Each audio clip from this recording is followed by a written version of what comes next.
So if you stick back in time, thousands of years ago, people knew about the brightest planets pretty much everywhere. These are Mercury, Venus, Mars, Jupiter, and Saturn. And pretty much every culture knew about these 5 planets, which they could easily see up in the sky. They had different names for them, names that we use now in English. These come from the Roman names. And that's because the early astronomers in Europe wrote in Latin, and Latin was the language of the Roman Empire, so we ended up with these Roman names after the Roman gods: Mercury, Venus, Mars, Jupiter, and Saturn. If we keep on going outward, we have 3 more things that historically have been called planets. So you have Uranus, Neptune, and Pluto.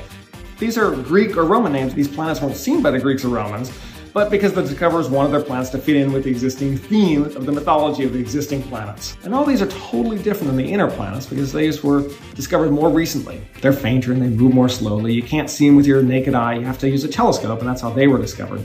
But since then, as telescopes have gotten bigger and bigger, and astronomers keep finding smaller and smaller things in the solar system, and we discovered some things that are just a couple of meters across, like literally the size of a person.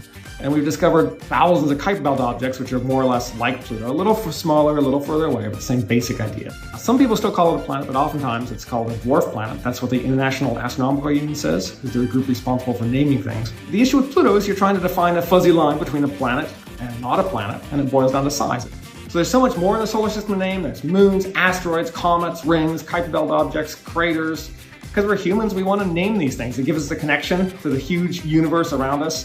Thousands of years from now, people are still going to be naming planets as we continue to explore the world around us.